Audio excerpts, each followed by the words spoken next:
கர்த்தராகிய இயேசு கிறிஸ்துவின் நாமத்தில் திரும்பவும் உங்கள் எல்லோரையும் அன்போடு இந்த வேத படிப்பு ஆராய்ச்சி நேரத்திற்கு வரவேற்கிறோம்.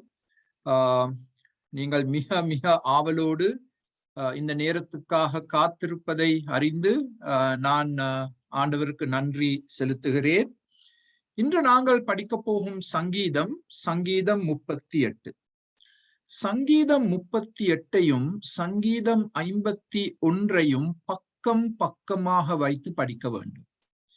இந்த சங்கீதங்கள் பாவ துயரத்தை எடுத்து காண்பிக்கும் சங்கீதங்கள். இன்று நாங்கள் இந்த பாவ துயரத்தை பற்றி கேட்பது மிக மிக அரிது. எல்லாம் ஆசீர்வாதம் ஆசீர்வாதம் ஆசீர்வாதம், செழிப்பு செழிப்பு செழிப்பு என்றுதான் நீங்க செய்தியில கேட்டுக்கொண்டிருப்பீங்க.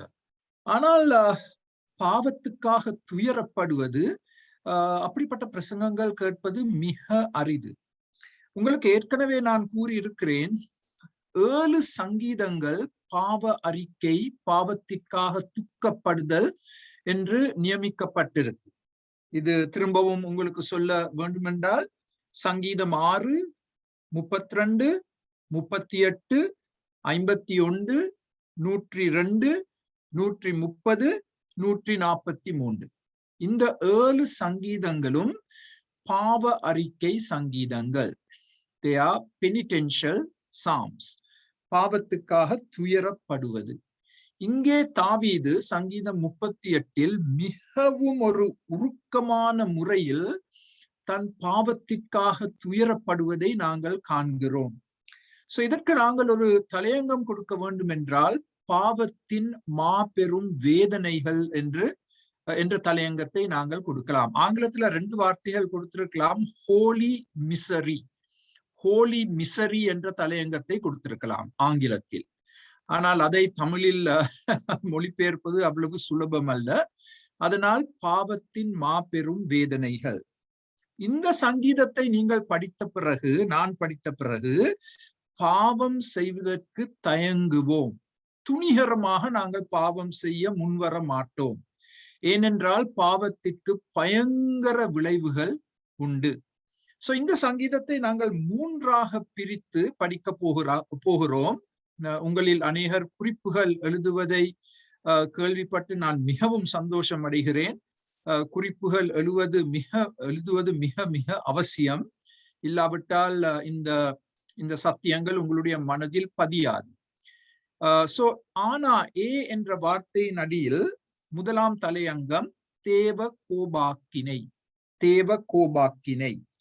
இப்ப எங்கள் எல்லாருக்கும் தேவ அன்பை குறித்து படிப்பது மிகவும் விருப்பம். எனக்கும் விருப்பம். அது பிரசங்கம் செய்வதும் மிகவும் சுவையான ஒரு காரியம். தேவ கோபாக்கினை என்று எடுத்து சொல்லும் பொழுது அந்த அந்த வார்த்தைகள் கூட வாயில வருவதில்லை. ஒரு தயக்கம் ஏற்படும். பாருங்கள், தாவீது என்ன கூறுகிறார்? முதல் 3 வசனங்களில், கர்த்தாவே உம்முடைய கோபம், அதுதான் உங்களுடைய முதல் புல்லட், உம்முடைய கோபம், உம்முடைய உக்கிரம், அதுவும் முதலாம் வசனம். 2ஆம் வசனம், உம்முடைய அம்புகள், எரோஸ், உம்முடைய அம்புகள். 3ஆம் அதே 2ஆம் வசனத்தில் உமது கை, உம்முடைய கை. 3ஆம் வசனத்தில் திரும்பவும் உமது கோபத்தினால். அப்ப தாவீது தயங்காமல் தேவ கோபாக்கினியை பற்றி இந்த முதல் 3 வசனங்களில் மிக தெளிவாக எடுத்து காண்பிக்கின்றார். உமது கோபம், உமது உக்கிரம். ஆண்டவர் பரிசுத்தர், பாவத்தை வெறுக்கும் தேவன். அவர் பாவத்தை பார்க்கும் பொழுது அவருடைய கோபம் தூண்டிவிடப்படுகிறது. சோ தாவீது இங்கே ஜெபிக்கிறார். என்ன ஜெபிக்கிறார்? ஆண்டவரே, உமக்கு உரிமை உண்டு. அதுதான் உங்களுடைய 3ஆம் புல்லட். உம்முடைய உரிமை. ஆண்டவருக்கு உரிமை இருக்கு 2 காரியங்களை செய்வதற்கு. கடிந்து கொள்ளுதல், தண்டித்தல். அந்த உரிமை ஆண்டவருக்கு இருக்கு. அந்த உரிமை எந்த பெற்றோருக்கும் இருக்கு. பிள்ளைகளை சரியாக வளர்க்க வேண்டும் என்றால் பிள்ளைகளை தண்டிக்க வேண்டும். கடிந்து கொள்ள வேண்டும். ஏன் சில சமயங்களில் நாங்கள் அந்த பிள்ளைகளை அடிக்க கூட வரும். ஏன்? அவர்கள் திருந்த வேண்டும், சரியான பாதையில் நடக்க வேண்டும் என்ற நோக்கத்துக்காக. அப்ப தாவீது ஆண்டவருடைய உரிமையை குறித்து சந்தேகிக்கவில்லை, கேள்வி கேட்கவில்லை. ஆண்டவருக்கு அந்த உரிமை இருக்கு. கடிந்து கொள்ளுதல், தண்டித்தல். ஆண்டவர் கோபப்படுவது நியாயமான காரியம். எதை குறித்து கோபப்படுகிறார்? எங்கள் பாவத்தை குறித்து அவர் கோபப்படுகிறார். ஆனால் தாவீது என்ன சொல்றார்? ஆண்டவரே, அந்த 1ஆம் வசனத்தில், உமது கோபத்தில் என்னை தண்டிக்க வேண்டாம். இப்ப இது எங்களுக்கு நன்றாக விளங்கும். பெற்றோர் என்ற முறையில் இந்த ஜெபம் எங்களுக்கு நன்றாக விளங்கும். நாங்கள் எங்கள் பிள்ளைகளை பார்த்து சில சமயங்களில் கோபப்படுகிறோம். அவங்க என்னதோ செய்துட்டாங்க, அப்ப நாங்க கோபப்படுகிறோம். ஆனால் கோபத்தில் நாங்கள் பிள்ளைகளை தண்டிக்க கூடாது. ஏன்? கோபத்தில் பிள்ளைகளை தண்டித்தால் செய்யக்கூடாத காரியங்களை செய்வோம், பேசக்கூடாத வார்த்தைகளை பேசிவிடுவோம். அப்ப அது ஒரு பெரிய தாக்கத்தை உருவாக்கும். அந்த கோபம் தணிய வேண்டும். நாங்கள் தண்டிக்க வேண்டும், ஆனால் அந்த தண்டித்தலை அன்பினால் செய்ய வேண்டும். அன்பினால் செய்ய வேண்டும். அதைத்தான் தாவீது ஜெபத்தின் மூலம் கேட்கிறார். ஆண்டவரே, உமக்கு உரிமை இருக்கு என்னை தண்டிக்க, ஆனால் தண்டிக்கும் பொழுது தயவு செய்து கோபத்தில் தண்டிக்க வேண்டாம். உம்முடைய அன்பில் என்னை தண்டியும், எனக்கு சிக்ஷை தாரும். நல்ல ஜெபம். பிறகு இந்த ஆண்டவருடைய கோபம் வெளிப்படுத்தப்படுகிறது. எப்படி வெளிப்படுத்தப்படுகிறது? உம்முடைய அம்புகள், அரோஸ், 2ஆம் வசனத்தில், உம்முடைய அம்புகள் எனக்குள்ளே தைத்திருக்கிறது. நல்ல அழகாக தமிழ்ல போடப்பட்டிருக்கு. அதை ஆங்கிலத்தில் மொழிபெயர்த்தால், they are stitched inside of me. ஆண்டவருடைய அம்புகள் எனக்குள்ள ஊடுருவி அது என்னை தைத்திருக்கிறது. உங்களுக்கு தெரியும், நீங்கள் செய்திகள் கேட்டிருப்பீங்க, யாரையாவது ஒருவர் சுட்டு போட்டால் அந்த புல்லட், அந்த குண்டு அந்த சுடப்பட்டவருடைய உடலில் இருக்கலாம். அப்ப இந்த வைத்தியர்கள் என்ன செய்வார்கள்? சத்திர சிகிச்சை செய்யும் பொழுது அந்த புல்லட்டை வெளியே எடுக்க முயற்சி செய்வார்கள். அந்த புல்லட், அந்த குண்டு சரீரத்துக்குள்ள இருப்பது நல்லதல்ல, அதை வெளியே எடுத்து போட வேண்டும். எனக்கு ஞாபகம் இருக்கு, எம்ஜிஆர் சுடப்படும் பொழுது நான் நினைக்கிறேன் அவருடைய கழுத்தில் ஒரு குண்டு சென்று விட்டது என்று.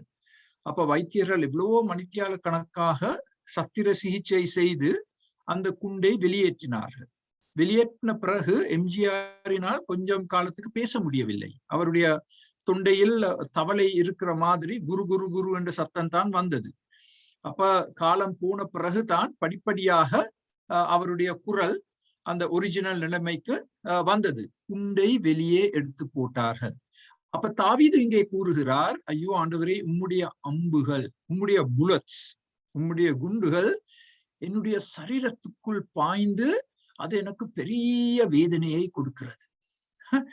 ஆண்டவருடைய அம்புகள் என்று சொன்னால், ஆண்டவர் எதையும் பாவிக்கலாம், எங்களை தண்டிக்க எதையும் பாவிக்கலாம். நாங்கள் இங்கே பார்க்க போகிறோம், இந்த சங்கீதம் 38 தாவீது மிகவும் வியாதிப்பட்டான் என்று பார்க்க போகிறோம். ஏன் புற்றுநோய் கூட வந்திருக்கலாம் என்று சில நிபுணர்கள் கூறுகிறார்கள். உம்முடைய கை என்றும் சொல்லப்பட்டுள்ளது. அதுவும் 2ஆம் வசனத்தில் இருக்கின்றது.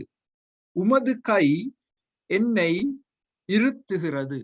இப்ப நீங்கள் கண்டிருப்பீங்க, யாராவது ஒருவர் இன்னொருவரை தாக்கும் பொழுது தன்னுடைய கையினால் அவரை அமுக்குவார், நிலத்தில் போட்டு அமுக்குவார் கையினால். அப்ப அதிலிருந்து தப்பித்து கொள்ள முடியாது. அது ஒரு அயன் கிரிப் என்று சொல்லுவாங்க ஆங்கிலத்துல, இரும்பு பிடி, இரும்பு பிடி. அப்ப இரும்பு பிடித்தான் இந்த 2ஆம் வசனத்தில் சொல்லப்பட்டுள்ளது. ஆண்டவருடைய கை என்னை இறுக்குகிறது. அப்ப எவ்வளவு விளக்கமாக தாவீது தேவ கோபாக்கினியை குறித்து எங்களுக்கு எடுத்து காண்பிக்கின்றார். சோ அருமையானவர்களே, தேவ கோபாக்கினியை குறித்து நாங்கள் அதிகமாக சிந்திக்க வேண்டும்.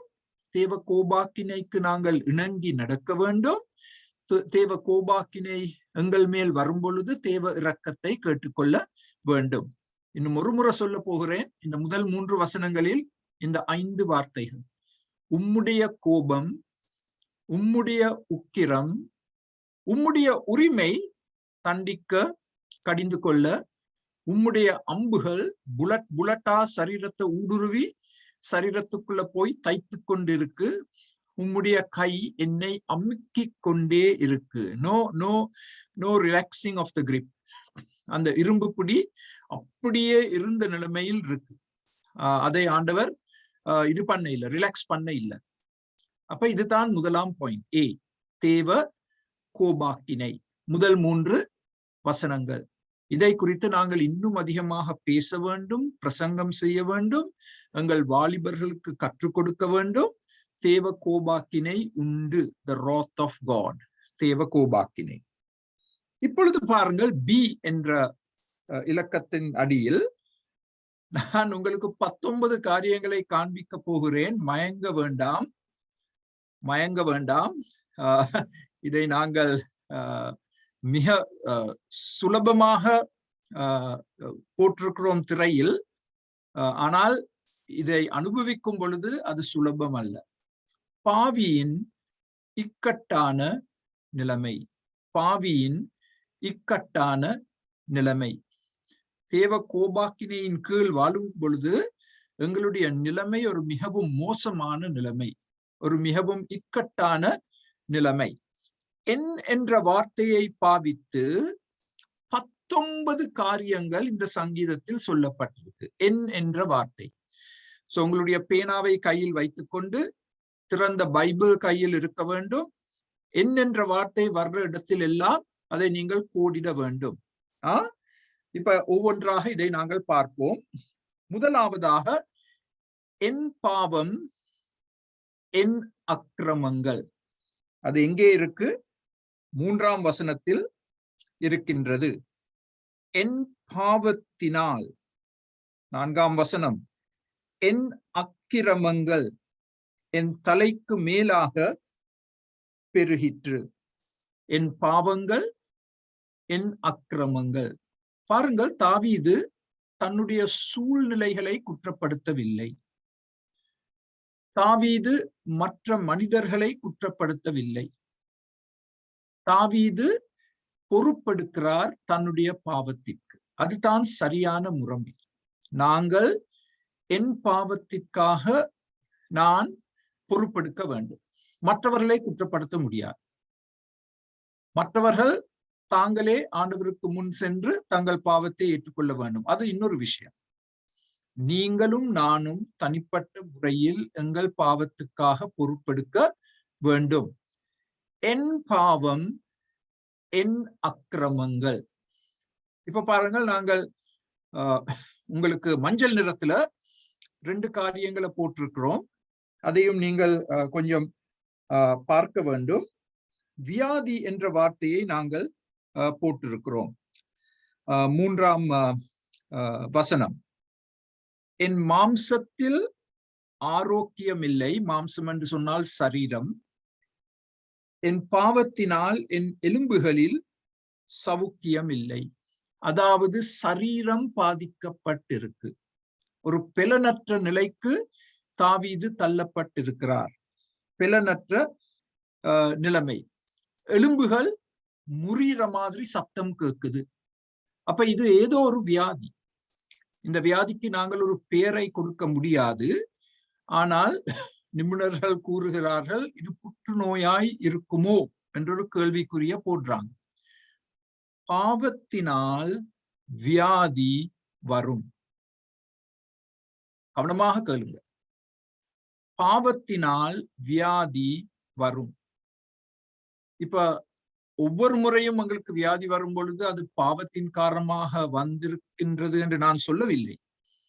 ஆனால் பொதுவாக சொல்ல போனால் பாவத்தின் விளைவு வியாதி.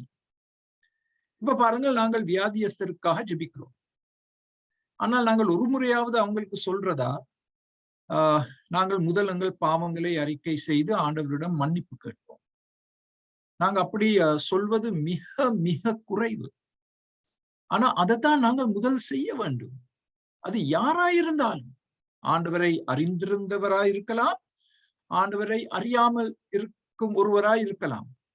நாங்கள் முதல் பாவத்தை பற்றி எடுத்து சொல்லி, பாவத்தை அறிக்கை செய்து, ஆண்டவரிடம் மன்னிப்பு கேட்டு, அதற்கு பிறகு நாங்கள் அந்த வியாதியஸ்தருக்காக ஜெபிக்கலாம். அது யாக்கோபு 5ஆம் அதிகாரத்திலும் மிக தெளிவாக சொல்லப்பட்டுள்ளது. Confess your sins to one another, pray for one another so that you may be healed. உங்கள் பாவங்களை ஒருவர் ஒருவருக்கு அறிக்கை செய்து ஒருவர் ஒருவருக்காக ஜெபிங்க, அப்பொழுது உங்களுக்கு சுகம் வரும். அது யாக்கோபு 5. ஆனால் யார் இன்று அந்த வசனங்களை எல்லாம் கைப்பிடிக்கிறாங்க? இல்லையே, சும்மா போய் நாங்க ஜெபிக்கிறோம். ஆனா கவனமா இருக்க வேண்டும் இந்த விஷயத்துல. பாவத்தின் ஒரு பெரிய பயங்கர விளைவு வியாதி.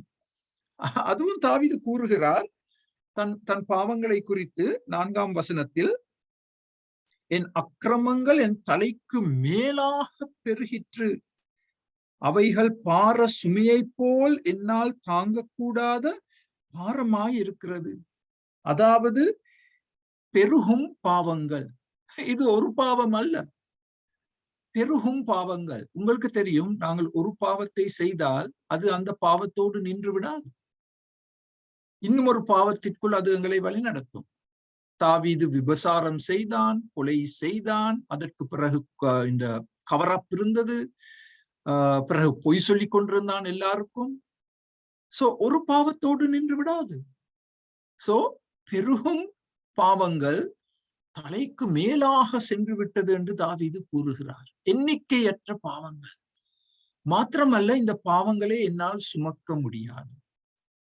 ஹல்லேலூயா! கர்த்தராகிய இயேசு கிறிஸ்து தான் எங்கள் பாவங்களை சிலுவையில் சுமந்தார். எங்களால் பாவங்களை சுமக்க முடியாது. அது ஒரு மிக பெரிய பாரம். நாங்கள் அந்த பாரத்தின் கீழ் அப்படி நொறுங்கி கீழே விழுந்து விடுவோம். எங்கள் பாவத்தை சுமர்ந்து தீர்க்கும் தேவ ஆட்டுக்குட்டி கர்த்தராகிய இயேசு கிறிஸ்து. அவர் எங்கள் பாவங்களை சிலுவையில் சுமந்தார். ஹல்லேலூயா, ஆமென். சோ முதலாவதாக நாங்கள் பார்க்கிறோம் தாவீதினுடைய பாவங்கள், என் பாவம் என் அக்கிரமங்கள். இப்ப பாருங்கள், இன்னும் ஒரு அருமையான காரியத்தை சொல்ல போறார்.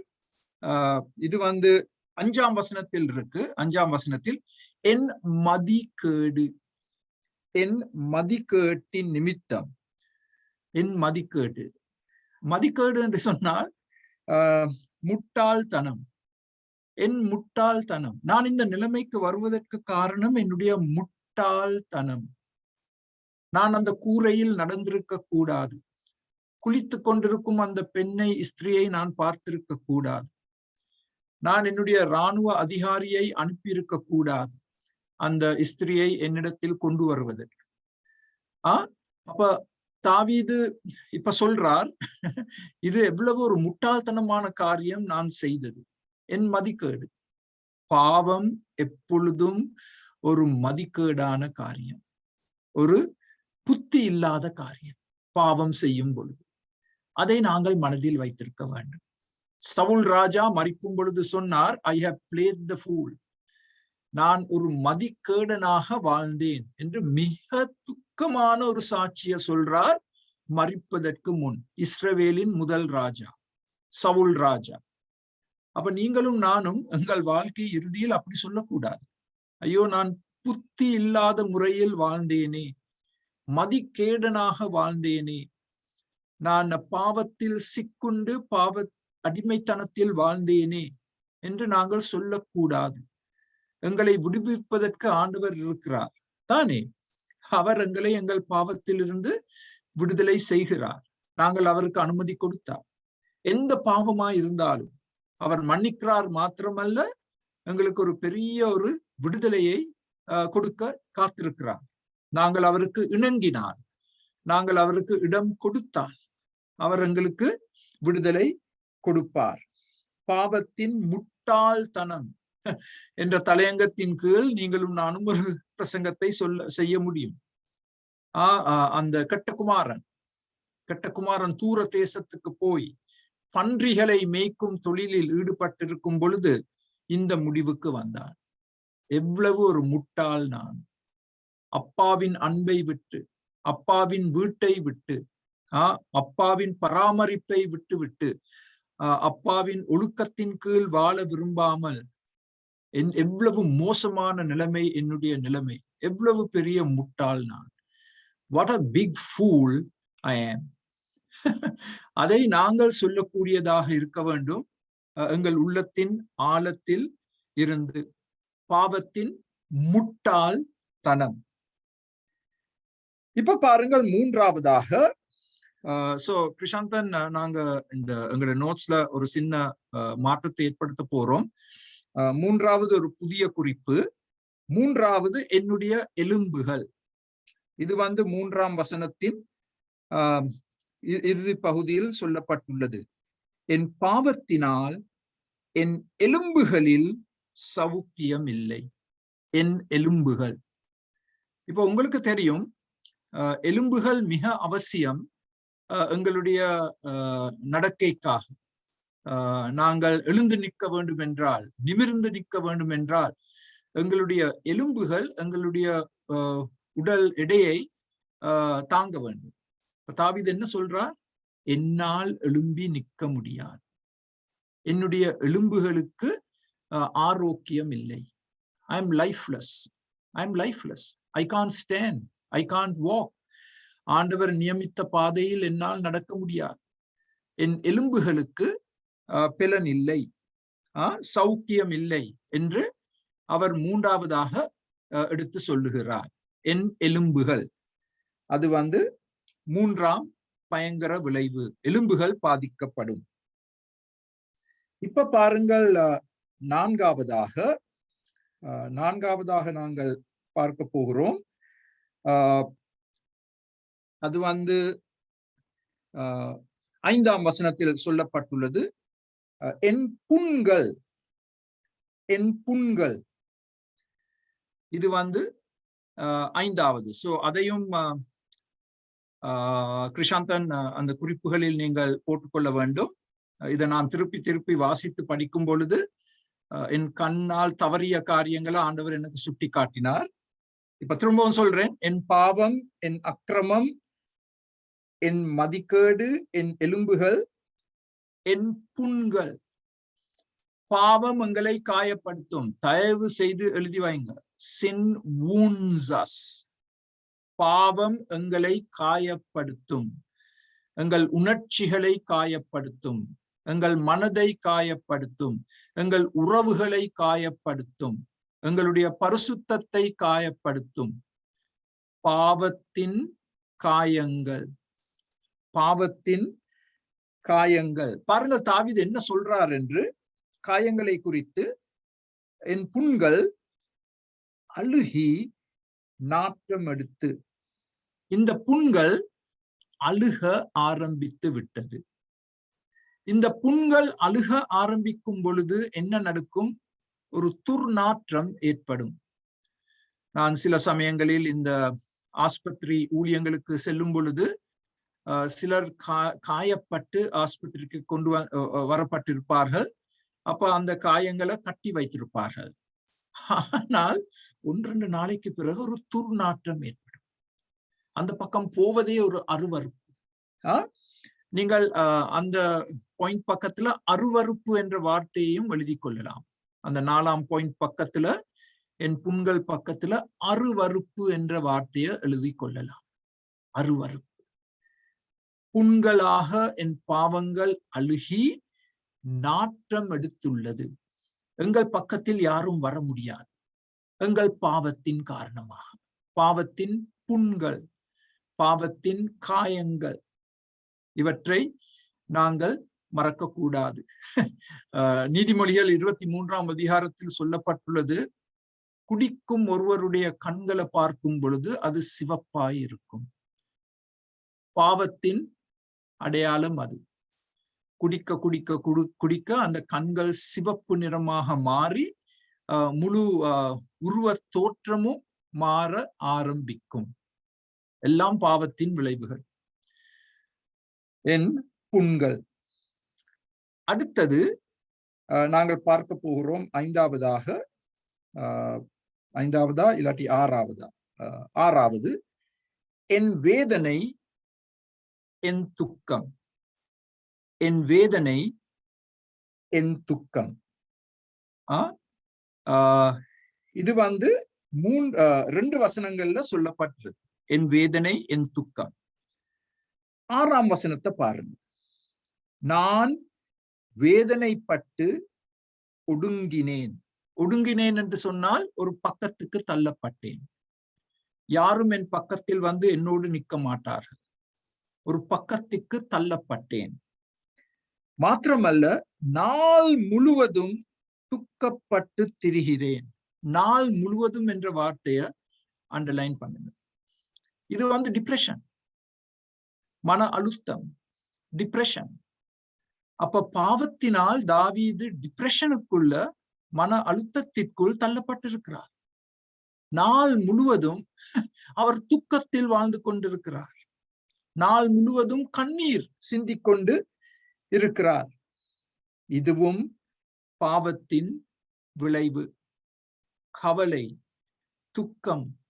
ஐயோ, நான் ஆண்டவருக்காக வாழவில்லையே, ஆண்டவருடைய வசனத்துக்கு கீழ்ப்படியவில்லையே, ஐயோ நான் சுயசித்தத்தின்படி தானே வாழ்ந்தேன், எவ்வளவு பெரிய முட்டாள் நான் என்று நாங்கள் துக்கப்படுவது. We have deep regrets. பாருங்கள் 17ஆம் வசனம். 17ஆம் வசனம் இறுதி பகுதி. என் துக்கம் எப்பொழுதும் என் முன்பாக இருக்கிறது. என் துக்கம் எப்பொழுதும் என் முன்பாக இருக்கிறது. அதாவது இந்த துக்கத்தை என்னால் அகற்ற முடியாது. இப்ப இந்த வசனத்தை நாங்கள் சங்கீதம் 51 ஒப்பிட்டு பார்க்க போறோம். உங்களுடைய திரையின் அடியில் அந்த வசனம் கொடுக்கப்பட்டுள்ளது. கவனமாக பாருங்க. சங்கீதம் 51:3. என் பாவம் எப்பொழுதும் எனக்கு முன்பாக நிற்கிறது. இப்ப பாருங்கள் 17ஆம் வசனம். ரெண்டையும் நீங்க ஒன்றுபடுத்த வேண்டும். Put the two together. Verse 17 last part. 17ஆம் வசனம் இறுதி பகுதி. என் துக்கம் எப்பொழுதும் என் முன்பாக இருக்கிறது. சங்கீதம் 51:3 என்ன சொல்றார் தாவீது? என் பாவம் எப்பொழுதும் எனக்கு முன்பாக நிற்கிறது. அதுதான் உண்மை. பாவத்தை நாங்கள் சுய முயற்சியினால் அகற்றிவிட முடியாது. அது எப்பொழுதும் எங்கள் கண்களுக்கு முன்பாக தொங்கிக் கொண்டே இருக்கும். அந்த பாவ ஞாபகம் வந்து கொண்டே இருக்கும். அதை நாங்கள் அகற்றிவிட முடியாது. அந்த பாவத்தினால் வரும் கவலை, துன்பம், துக்கம், துயரம் எப்பொழுதும் எங்கள் கண்களுக்கு முன்பாக நின்று கொண்டே இருக்கும். ஒரே ஒரு பரிகாரம் தான். அந்த பரிகாரம் தான் கர்த்தராகிய இயேசு கிறிஸ்துவின் இரத்தம், பரிசுத்த இரத்தம். கர்த்தராகிய இயேசு கிறிஸ்துவின் பரிசுத்த இரத்தம் சகல பாவங்களையும் நீக்கி எங்களை சுத்திகரிக்கும் என்று வேதம் கூறுகிறது. அப்பொழுதுதான் எங்கள் கண்களுக்கு முன்பாக இருக்கிற இந்த பாவமும் துயரமும் அகற்றப்பட்டு அதற்கு பதிலாக ஆண்டவர் எங்களுக்கு சந்தோஷத்தை கொடுக்கிறார். சோ நாங்கள் யாரையாவது பார்த்து சொல்றோம் தானே, ஐயோ நீங்க இன்னைக்கு சரியான அப்செட் மாதிரி இருக்கிறீங்க, இன்னைக்கு துயரத்துல இருக்கிற மாதிரி தென்படுது, என்ன விஷயம் என்று நாங்க கேட்கிறோம் அவங்க கிட்ட தானே. நாங்க அந்த வார்த்தையில கொஞ்சம் மாற்றி கேட்க வேண்டும். ஏதாவது ஒரு பாவ விஷயம் இருக்கா உங்களோட வாழ்க்கையில? இந்த துன்பத்துல இருக்கிறதுக்கு காரணம் என்ன? ஏதாவது ஒரு பாவ விஷயம் என்று நாங்க நேரடியாக கேள்வி கேட்க கற்றுக்கொள்ள வேண்டும்.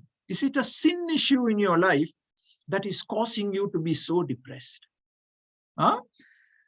என் வேதனை, என் துக்கம். இப்ப பாருங்கள் அடுத்த பாயிண்ட். உங்களுடைய குறிப்புகளில் 6 என்று சொல்லப்பட்டுள்ளது. என் குடல்கள். என் குடல்கள்.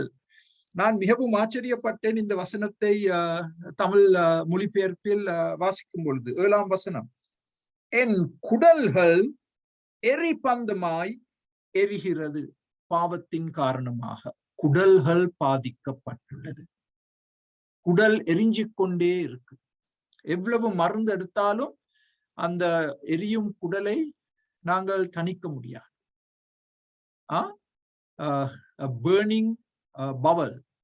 burning bowels, எரிந்து கொண்டிருக்கும் குடல்கள் எல்லாம் பாவத்தின் விளைவுகள். குடலை கூட பாதிக்கும்.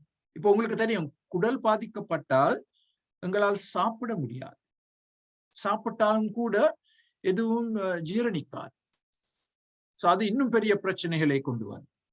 அப்பிடைட் இல்ல, சாப்பிடுவதற்கு மனம் வராது. பாவத்தின் காரணம் என் குடல்கள். இப்ப பாருங்கள், அடுத்த பாயிண்ட் உங்களுடைய திரையில் என் மாம்சம் என்று சொல்லப்பட்டுள்ளது. என் சரீரம் என்றும் அதை நாங்கள் எடுத்துக்கொள்ளலாம். அது 7ஆம் வசனம். 7ஆம் வசனம், என் மாம்சத்தில் உடலில் ஆரோக்கியம் இல்லை. எலும்புகளில் ஆரோக்கியம் இல்லை என்று ஏற்கனவே சொல்லிவிட்டார். இப்ப அவர் முழு சரீரத்திலும் ஆரோக்கியம் இல்லை என்று சொல்றார்.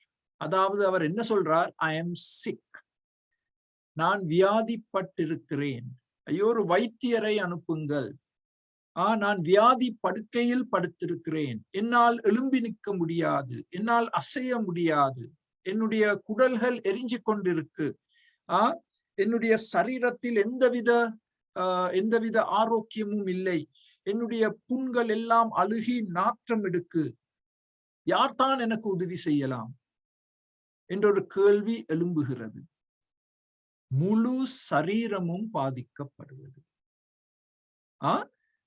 பிறகு அடுத்த குறிப்பு இது 8 என்று வர வேணும். இது 8ஆம் வசனத்தில் வருகிறது. அதே போல் 10ஆம் வசனத்திலும் இது வருகிறது. என் பெலன், நான் பெலனற்று போய் மிகவும் நொறுக்கப்பட்டேன்.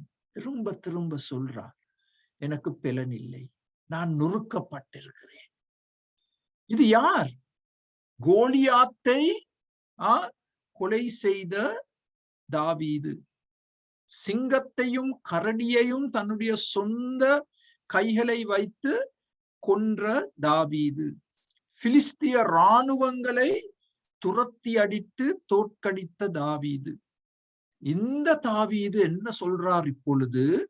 எனக்கு பெலன் இல்லை, பெலனற்று போனேன், நொறுக்கப்பட்டேன்.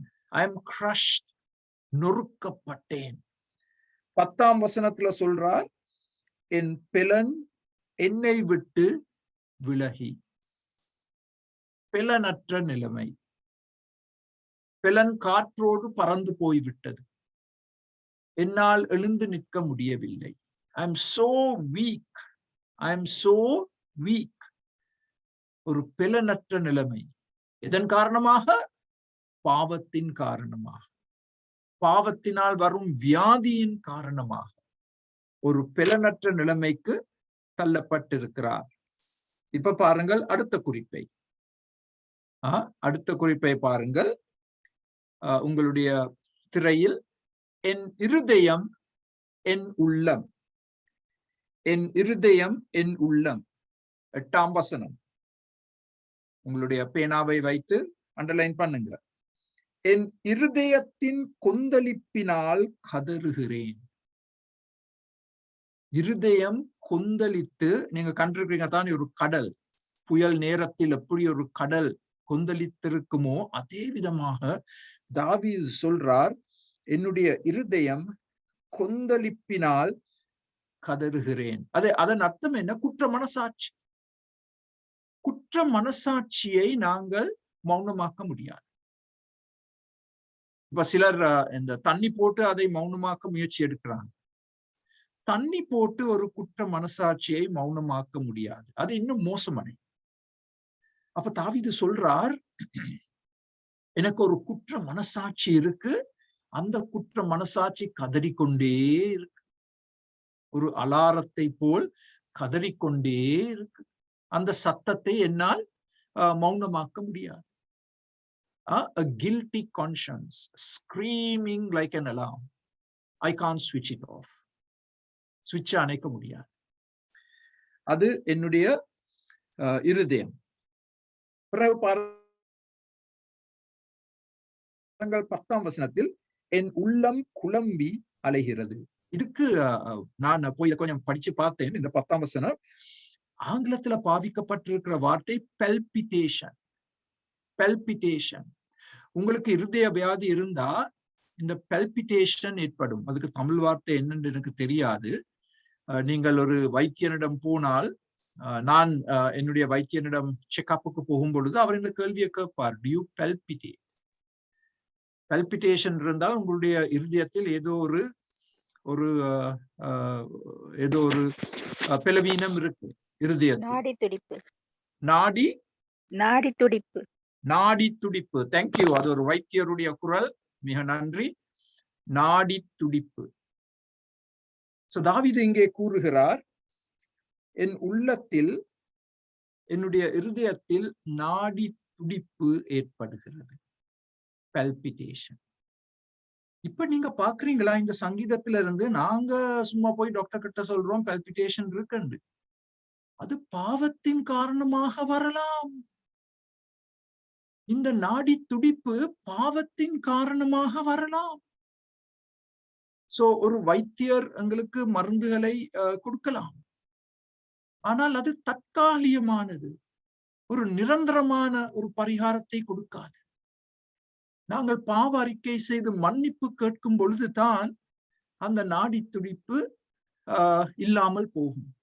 பெல்பிட்டேஷன் இல்லாமல் போகும். அப்ப என் இருதயம், என் உள்ளம். இப்ப பாருங்கள், அடுத்தது 9 என்று சொல்லப்பட்டிருக்கு திரையில். என் ஏக்கம், என் தவிப்பு. 9ஆம் வசனத்துல சொல்லப்பட்டிருக்கு, ஆண்டவரே என் ஏக்கங்கள் எல்லாம் உமக்கு முன்பாக இருக்கிறது. என்னுடைய பாவம் உமக்கு முன்பாக இருக்கிறது. என்னுடைய ஏக்கங்கள் எல்லாம் உமக்கு முன்பாக இருக்கிறது.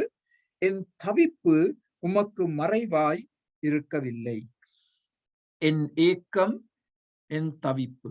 ஆங்கிலத்துல சைன் அண்ட் குரோனிங். நீங்க கண்டிருப்பீங்க தானே, யாராவது வியாதிப்பட்டு சரியான வேதனையில் இருக்கும் பொழுது, வலியில் இருக்கும் பொழுது அவர்கள் இப்படி ஒரு ஏக்கம் ஏற்படும், ஒரு தவிப்பு ஏற்படும். ஒரு சத்தம் வரும் அவங்களுடைய வாயிலிருந்து. அது ஒரு மிக பரிதாபமான காட்சி. எங்களால் எதையும் செய்ய முடியாது. அவங்கள நாங்க தடவி விடலாம், ஏதாவது ஒரு பாம் போடலாம் அவர்களுக்கு. ஆனால் அதுவும் ஒரு நிரந்தரமான பரிகாரம் அல்ல. அப்ப தாவீதின் பாவத்தின் காரணமாக ஒரு ஏக்கம், ஒரு தவிப்பு ஏற்பட்டிருக்கிறது. ஒரு குரோனிங்,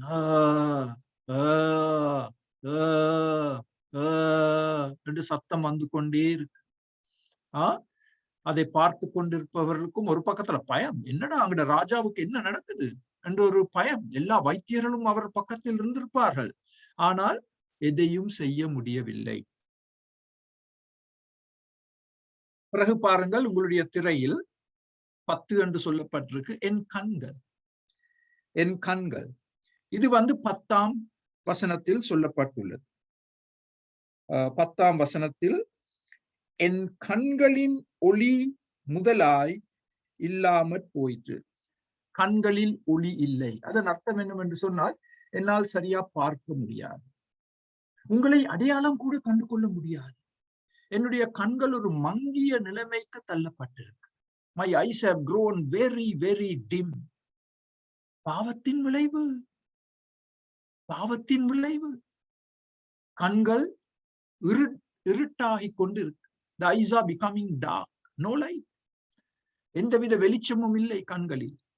எல்லாம் இருட்டாயிருக்கிறது. கண்கள் பாதிக்கப்பட்டிருக்கு. பார்க்க முடியாது. யாரையும் அடையாளம் கண்டு கொள்ள முடியாது. மிகவும் பரிதாபமான ஒரு நிலைமை. என் கண்கள். இப்ப பாருங்கள், பாவத்தின் இன்னும் ஒரு பயங்கர விலை. உங்களுடைய திரையில் 11 அடியில் 3 காரியங்கள் போடப்பட்டுள்ளது. என் சிநேகிதர், என் தோழர், என் இனத்தார். இதை எங்கே காண்கிறோம்? 11ஆம் வசனத்தில். 11ஆம் வசனம் குறித்துக் கொள்ளுங்கள், அண்டர்லைன் பண்ணி கொள்ளுங்கள். 11. என் சிநேகிதரும் என் தோழரும் என் வாதையை கண்டு விலகுகிறார்கள். என் இனத்தாரும் தூரத்திலே நிற்கிறார்கள். நாங்கள் வாழ்க்கையில் வைக்கக்கூடிய மிக நெருங்கிய உறவு. சிந்தித்து பாருங்கள் இந்த 3 வார்த்தைகள். வாழ்க்கையில் நாங்கள் வைத்திருக்கக்கூடிய மிக நெருங்கிய உறவுகள். யார் அந்த உறவுகள்?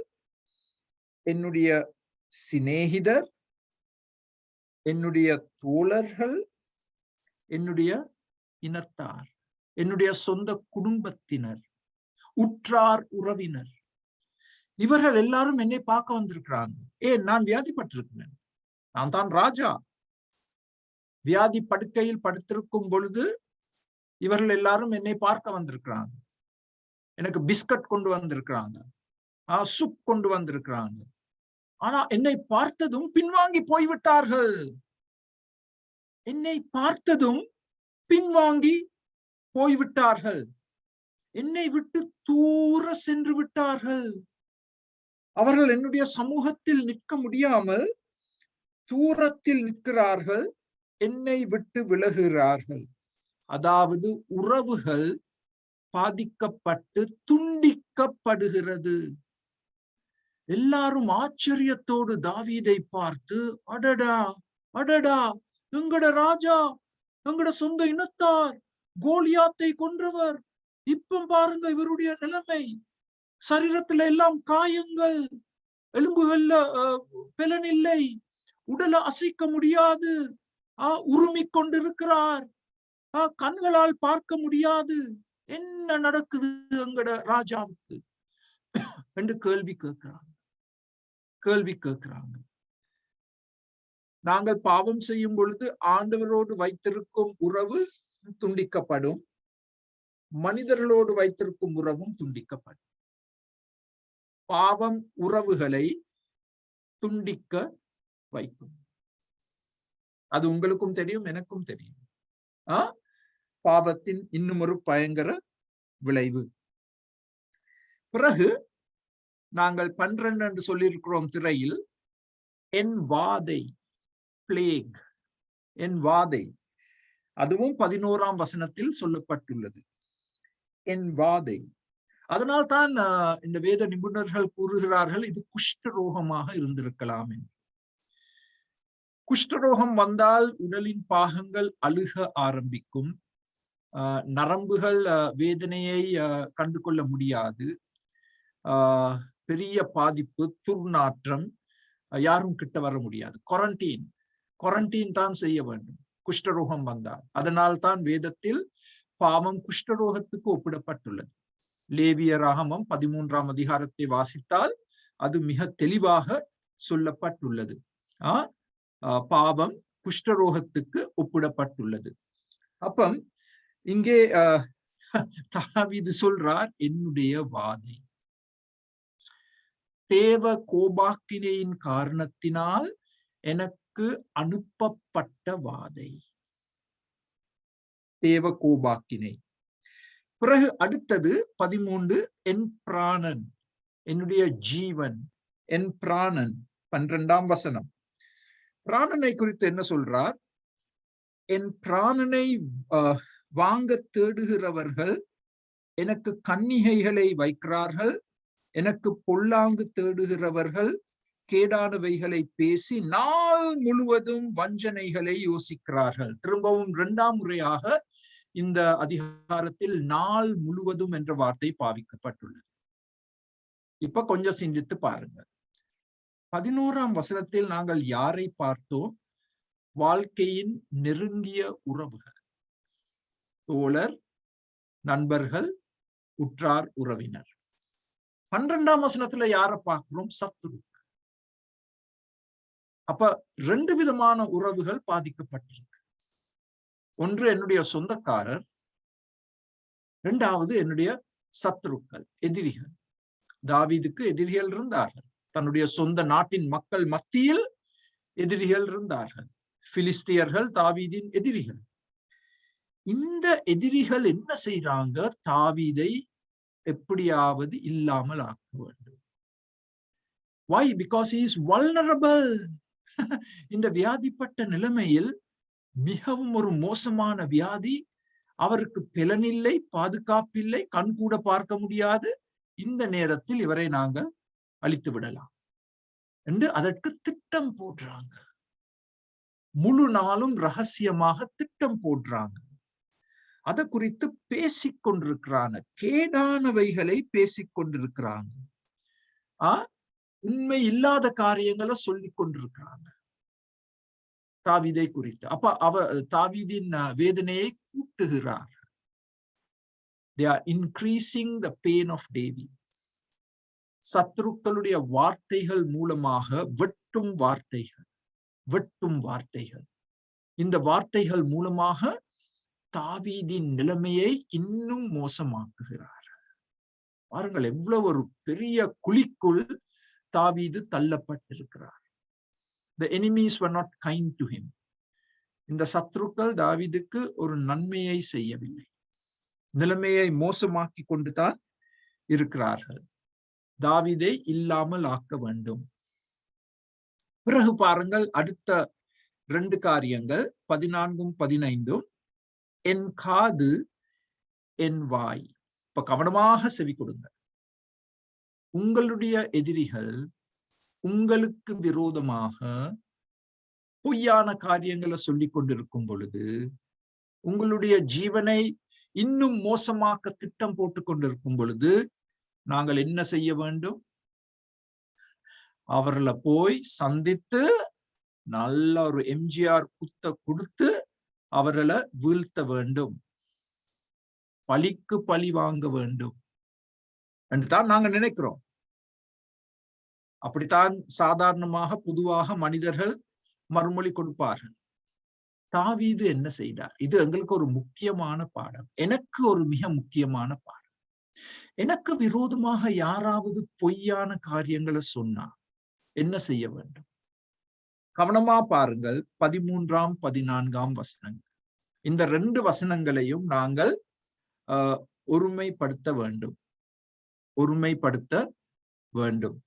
13ஆம் வசனம். நானோ, இவங்க இப்படி எல்லாம் பேசிக்கொண்டிருக்கிறாங்க, நானோ செவிடனை போல கேளாதவனாகவும் ஊமையை போல வாய் திறவாதவனாயும் இருக்கிறேன். காது கேளாதவனும் தன் வாயில் மறு உத்தரவுகள் இல்லாதவனுமாய் இருக்கிற மனுஷனை போலானேன். Excellent advice. என்ன செய்ய வேண்டும்? டிடி, ஆங்கிலத்துல டிடி, பி டெஃப், பி டம். பி டெஃப் அண்ட் டம். எங்களுடைய காது ஒரு செவிடனுடைய காதாக மாற வேண்டும். எங்களுடைய வாய் பேசாமல் ஒரு ஊமையாக இருக்க வேண்டும், மௌனமாக இருக்க வேண்டும். இப்ப நீங்க சொல்லலாம், அது என்னால செய்ய முடியாது. யாராவது என்ன குறித்து போய் சொன்னா நான் போய் அவங்கள காதை பிடிச்சு திருக்கி குத்து கொடுத்து அவங்கள திருத்த போறேன். அது உலகம் செய்யும் காரியம். அதனால்தான் எங்களுடைய எல்லா தமிழ் திரைப்படங்களிலும் ஒரு வில்லன் இருக்கிறார். நம்பியார் எப்பொழுதும் இருப்பார். ஆனா நாங்க அப்படி செய்ய மாட்டோம். நாங்க தேவனுடைய பிள்ளைகள். எங்களுடைய காது செவிடாய் இருக்க வேண்டும், எங்களுடைய வாய் மௌனமாக இருக்க வேண்டும். நாங்கள் மறு உத்தரவு கொடுக்க முடியாது. இப்ப உங்களுடைய மனைவி உங்களை பார்த்து என்னதோ சொல்றாங்க. இப்ப இது உங்களுக்கு நடக்காத காரியம். சோ எனக்கு நான் இத ஒரு உதாரணமா பாவிக்கலாம். உங்களுக்கு எல்லாம் அருமையான உறவுகள் இருக்கிறபடியால் எனக்கு பயம் இல்லை. ஆனால் உங்களுக்கு தெரியும் தானே, மனைவி கணவனை பார்த்து என்னதோ சொல்றார். அப்ப கணவன் என்ன செய்வார்? அதற்கு பதிலா கோப்பரண்டைய தூக்கி எரிஞ்சு மறு உத்தரவு கொடுக்கிறார். ஏன் கன்னத்துல ஒரு அடி கூட கொடுப்பார். அதான் டொமெஸ்டிக் வயலன்ஸ் நாங்க சொல்றோம். அப்படிப்பட்ட அநேகரை நான் சிறையில கண்டிருக்கேன். Domestic violence. அப்ப நான் அந்த கணவர்கிட்ட கேட்பேன் சிறையில், ஐயா நீங்க ஏன் இந்த சிறைக்குள்ள வந்தீங்க? என்ற மனைவி என்னைய இங்க அனுப்பி வச்சாங்க. மனைவி எப்படி உங்களை அனுப்பி வைக்க முடியும் சிறைக்குள்ள?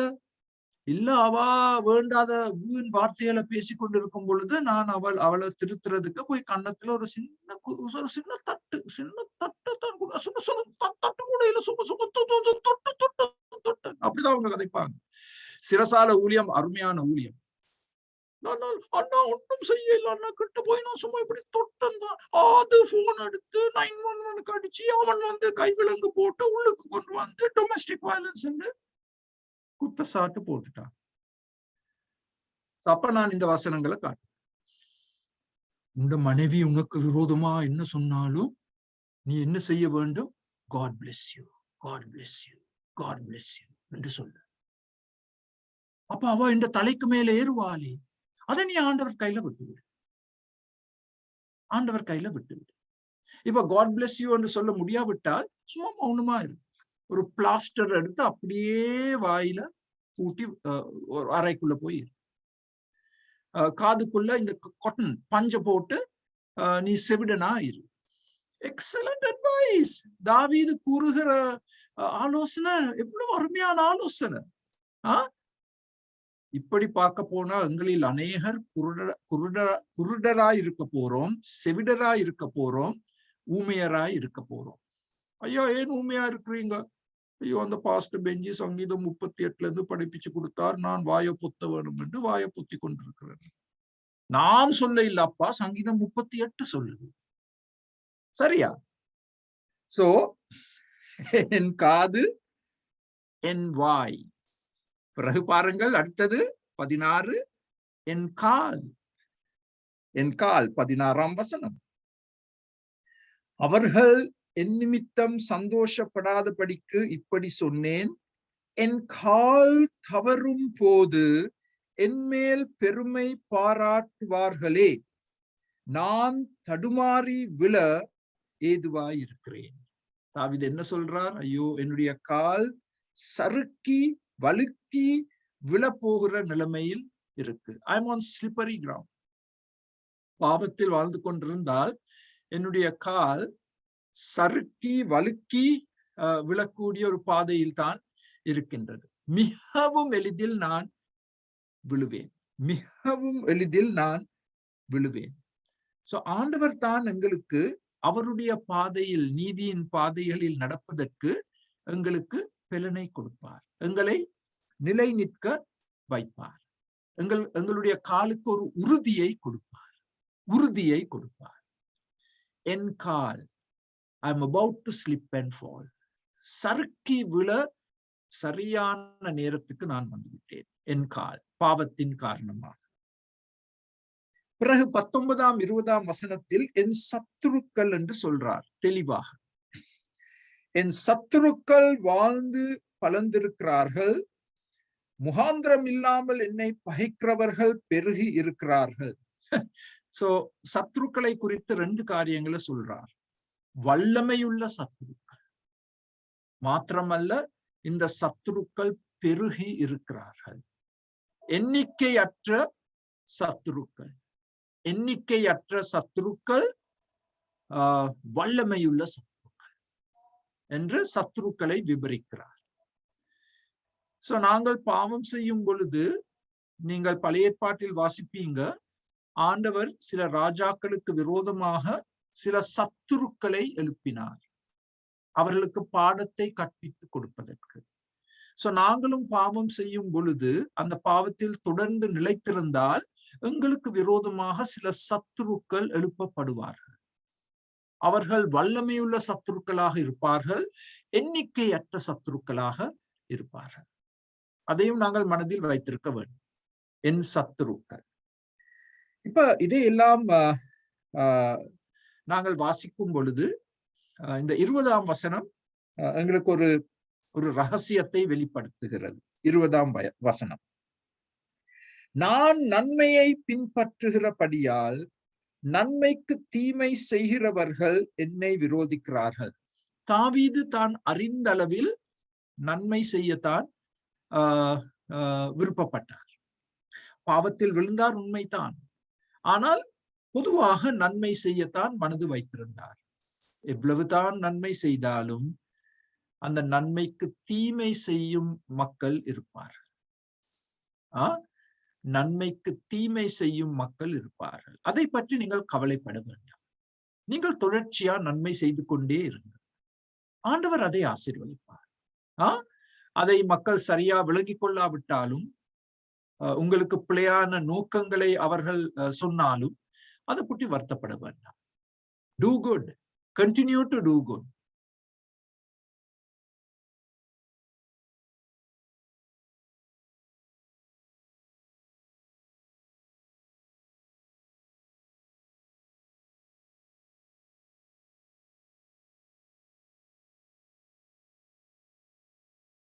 பதினெட்டு என்ன சொல்லுது? என் தேவன். பாத்தீங்களா எவ்வளவு பெரிய மாற்றம் ஏற்பட போகிறது. என் பாவம் என்று சொல்லி கிட்டத்தட்ட 17 காரியங்களை எடுத்து சொல்றார். பாவத்தின் விளைவுகள் எல்லாத்தையும் சொன்ன பிறகு பரிகாரத்தை எங்களுக்கு எடுத்து சொல்ல போறார். 18ஆம் குறிப்பு என் தேவன். என் தேவன் என்று சொல்லி அதை 3 வசனங்களில் நாங்கள் பார்க்க போகிறோம். பாருங்கள் 15ஆம் வசனம். கர்த்தாவே உமக்காக காத்திருக்கிறேன், என் தேவனாகிய ஆண்டவரே நீர் மறு உத்தரவு கொடுப்பீர். என் தேவனாகிய கர்த்தரே. ஆண்டவரோடு ஒரு தனிப்பட்ட உறவு இருந்தது தாவீதுக்கு. பாவம் செய்த போதிலும் அந்த உறவு துண்டிக்கப்படவில்லை. ஐக்கியம் துண்டிக்கப்பட்டது, உறவு துண்டிக்கப்படவில்லை. Relationship is secure, the fellowship is broken. ஐக்கியம் உடைக்கப்பட்டது. அப்ப ஆண்டவருடைய நேரத்துக்காக காத்து கொண்டிருந்தார். ஆண்டவர் இரக்கம் காண்பிப்பார், ஆண்டவர் சுகத்தை கொடுப்பார், ஆண்டவர் பாவத்தை எல்லாம் மன்னிப்பார். நீர் மறு உத்தரவு கொடுப்பீர். 14ஆம் வசனத்தில் தாவீது மறு உத்தரவு கொடுக்கவில்லை. பாருங்க எவ்வளவு அழகா இதை நீங்க கனெக்ட் பண்ணலாம். 14ஆம் வசனத்தில் நான் மறு உத்தரவு கொடுக்க மாட்டேன், வாய பொத்திட்டன், காது செவிடு. 15ஆம் வசனத்துல சொல்றார் ஆண்டவர் மறு உத்தரவு கொடுப்பார். God will act on my behalf. நான் எல்லாவற்றையும் ஆண்டவருடைய கையில விட்டு விட்டா அவர் என் சார்பில் போராடுவார். அவர் என் சார்பில் போராடுவார். என் தேவனே. 15ஆம் வசனம். 21ஆம் வசனம். கர்த்தாவே என்னை கைவிடாதேயும். ஐயோ, என்னுடைய உற்றார், என்னுடைய உறவினர், என்னுடைய சொந்தக்காரர் அவர்கள் எல்லாரும் என்னை கைவிட்டார்களே, நீர் என்னை கைவிட மாட்டீர். 21ஆம் வசனம். மாத்திரமல்ல, பாருங்கள் அதே 21ஆம் வசனம். என் தேவனே என்று திரும்ப சொல்றார். என் தேவனே எனக்கு தூரமாய் இராதேயும். ஐயோ ஆண்டவரே, என் பக்கத்தில் வந்து நில்லும்.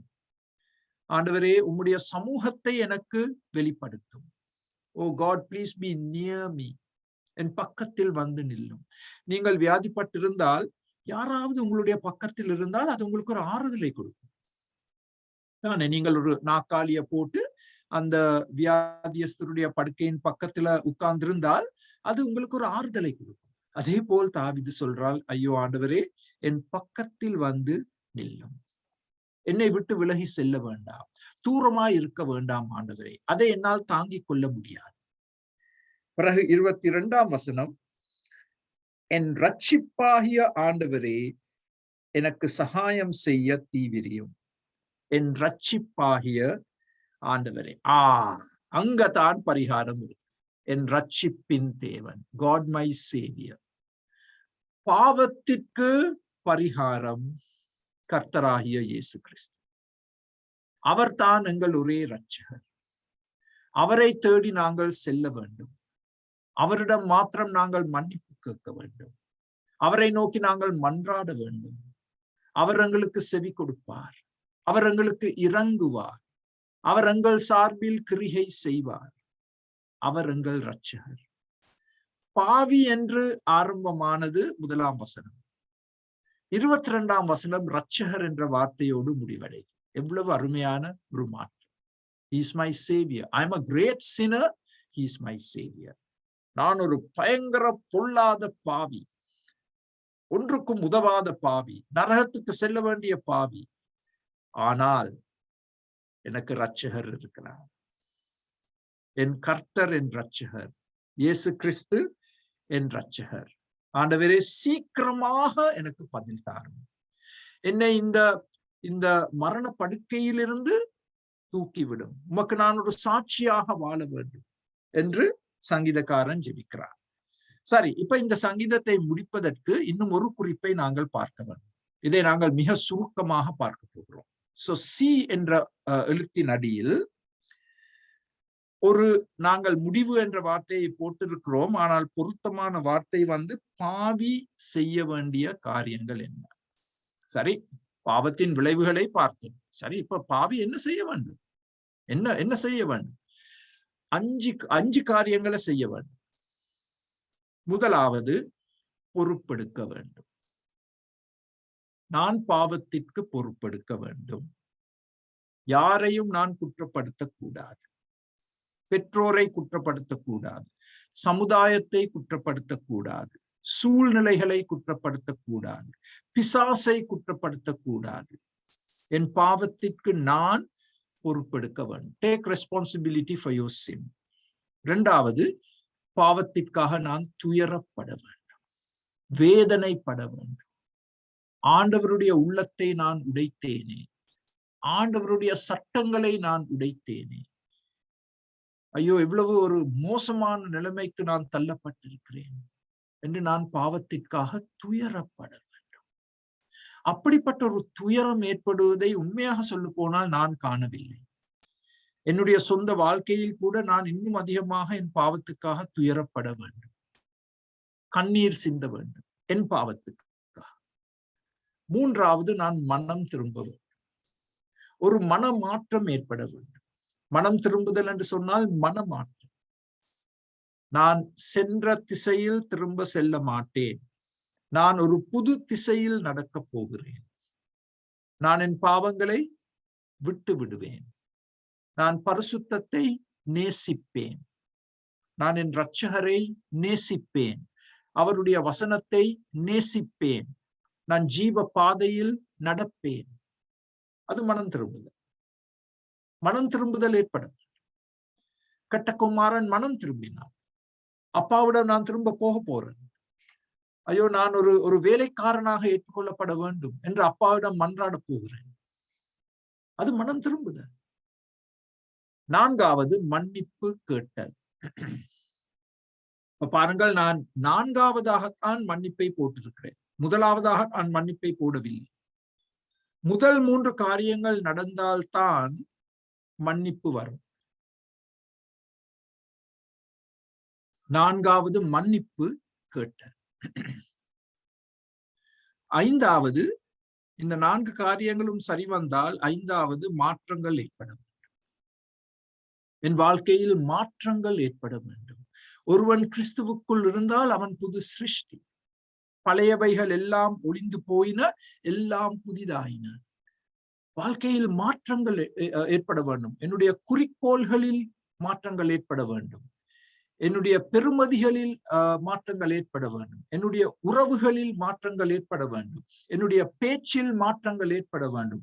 என்னுடைய பார்வையில் மாற்றங்கள் ஏற்பட வேண்டும். இப்ப இந்த 5ம் எங்களுடைய கையில இருக்கு. இந்த 5 இட்ஸ் இன் யோர் ஹேண்ட்ஸ். ஆறாவது உங்களோட கையில இல்லை, எந்த கையில இல்லை. ஆறாவது என்ன? விளைவுகள் தவிர்க்க முடியாது.